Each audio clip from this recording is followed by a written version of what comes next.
ओम नमः शिवाय। हमारे यूट्यूब चैनल में आप सभी का स्वागत है। आज हम आपको बताएंगे नाग पंचमी की कथा। तो जिन लोगों के यहाँ ये कथा सुनाई जाती है या जिन लोगों के नाग पंचमी मनाई जाती है या जो लोग नाग पंचमी का व्रत रहे हैं तो उनको ये कथा अवश्य सुननी चाहिए। कथा सुनने से ही नाग पंचमी का व्रत पूर्ण होता है। तो पूजा करने के बाद नाग पंचमी की यह कथा जरूर सुनिए। तो कथा इस प्रकार है। प्राचीन काल में एक सेठ जी के 7 पुत्र थे। 7 के विवाह हो चुके थे। सबसे छोटे पुत्र की पत्नी श्रेष्ठ चरित्र की विदुषी और सुशील थी, परंतु उसके भाई नहीं था। एक दिन बड़ी बहू ने घर लीपने को पीली मिट्टी लाने के लिए सभी बहुओं को साथ चलने के लिए कहा, तो सभी ढलियां और खुरपी लेकर मिट्टी खोदने लगी। तभी वहां एक सर्प निकला, जिसे बड़ी बहू खुरपी से मारने लगी। यह देखकर छोटी बहू ने उन्हें रोकते हुए कहा, मत मारो इसे, यह बेचारा निरपराध है। यह सुनकर बड़ी बहू ने उसे नहीं मारा। तब सर्प एक और जा बैठा। तब छोटी बहू ने उससे कहा, हम अभी लौट कर आते हैं, तुम यहाँ से जाना मत। यह कहकर वह सबके साथ मिट्टी लेकर वहाँ से चली गई और वहाँ कामकाज में फंसकर सर्प से जो वादा किया था उसे भूल गई। उसे दूसरे दिन वह बात याद आई तो सबको साथ लेकर वहां पहुंची। सर्प को उस स्थान पर बैठा देखकर बोली, सर्प भैया नमस्कार। सर्प ने कहा, तू भैया कह चुकी है इसलिए तुझे छोड़ देता हूँ, नहीं तो झूठी बात के कारण तुझे अभी डस लेता। वह बोली, भैया मुझसे भूल हो गई, उसकी क्षमा मांगती हूँ। तब सर्प बोला, अच्छा तू आज से मेरी बहन हुई और मैं तेरा भाई, तुझे जो मांगना है मांग ले। वह बोली, भैया मेरा कोई नहीं है, अच्छा हुआ जो तुम मेरे भाई बन गए। कुछ दिन व्यतीत होने पर वह सर्प मनुष्य का रूप रखकर उसके घर आया और बोला कि मेरी बहन को भेज दो। सबने कहा कि इसके तो कोई भाई नहीं था। तो वह बोला, मैं दूर के रिश्ते में इसका भाई हूँ, बचपन में ही बाहर चला गया था। उसके विश्वास दिलाने पर घर के लोगों ने छोटी को उसके साथ भेज दिया। उसके मार्ग में बताया कि मैं वही सर्प हूँ, इसलिए तुम डरना मत और जहाँ चलने में कठिनाई हो वहाँ मेरी पूंछ पकड़ लेना। उसने कहे अनुसार वही किया और इस प्रकार वह उसके घर पहुँच गई।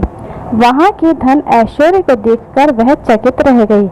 एक दिन सर्प की माता ने उससे कहा, मैं एक काम से बाहर जा रही हूँ, तुम अपने भाई को ठंडा दूध पिला देना। उसे यह बात ध्यान न रही और उसने गर्म दूध पिला दिया, जिससे उसका मुख बेतरह जल गया। यह देखकर सर्प की माता बहुत क्रोधित हुई, परंतु सर्प के समझाने पर वह शांत हो गई। तब सर्प ने कहा कि बहन को अब उसके घर भेज देना चाहिए। तब सर्प और उसके पिता ने उसे बहुत सा धन, सोना चांदी, जवाहरात, वस्त्र भूषण आदि देकर उसको घर पहुंचा दिया। इतना सारा ढेर धन देखकर बड़ी बहू ने ईर्ष्या से कहा, भाई तो बड़ा धनवान है, तुझे तो उससे और भी धन लाना चाहिए। सर्प ने यह वचन सुना तो सब वस्तुएं सोने की लाकर दे दी। यह देखकर बड़ी बहू ने कहा, इन्हें झाड़ने की झाड़ू भी सोने की होनी चाहिए। तब सर्प ने झाड़ू भी सोने की लाकर रख दी। सर्प ने छोटी बहू को हीरा मणियों का एक अद्भुत हार दिया था। उसकी प्रशंसा उस देश की रानी ने भी सुनी थी और वह राजा से बोली कि सेठ की बहू का हार यहाँ आना चाहिए।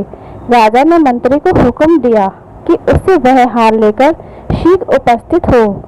मंत्री ने सेठ जी से लाकर कहा कि महारानी जी छोटी बहू का हार पहनेंगी, वह उसे लेकर मुझे दे दो। सेठ जी ने डर के कारण छोटी बहू से हार मंगाकर दे दिया। छोटी बहू को यह बात बहुत बुरी लगी।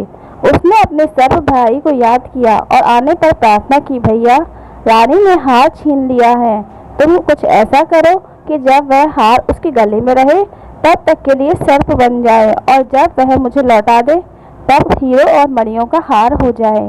सर्प ने ठीक ऐसा ही किया। जैसे ही रानी ने हार पहना वैसे ही वह सर्प बन गया। यह देखकर रानी चीख पड़ी और रोने लगी।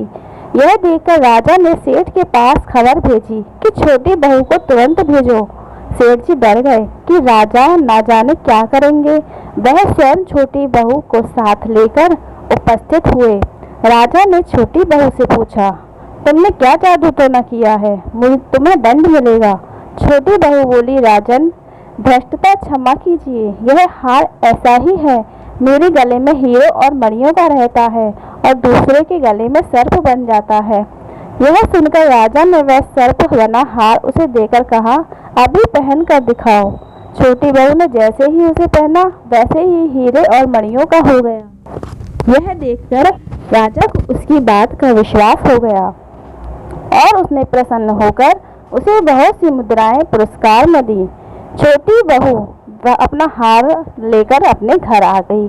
उसके धन को देखकर बड़ी बहू ने ईर्ष्या के कारण उसके पति को सिखाया कि छोटी बहू के पास कहीं से धन आया है। यह सुनकर उसके पति ने अपनी पत्नी को बुलाकर कहा, ठीक ठीक बताओ, यह धन तुम्हें कौन देता है? तब वह सर्प को याद करने लगी। तब उसी समय सर्प ने प्रकट होकर कहा, यदि मेरी धर्म बहन के आचरण पर संदेह प्रकट करेगा तो मैं उसे खा लूंगा। यह सुनकर छोटी बहू का पति बहुत प्रसन्न हुआ और उसने सर्प देवताओं को बड़ा सत्कार किया। उसी दिन से नाग पंचमी का त्योहार मनाया जाता है और स्त्रियां सर्प को भाई मानकर उनकी पूजा करती हैं। इस प्रकार आपको नाग पंचमी की यह कथा पसंद आई हो तो एक लाइक जरूर कीजिएगा। अगली वीडियो में फिर मिलते हैं। राधे राधे।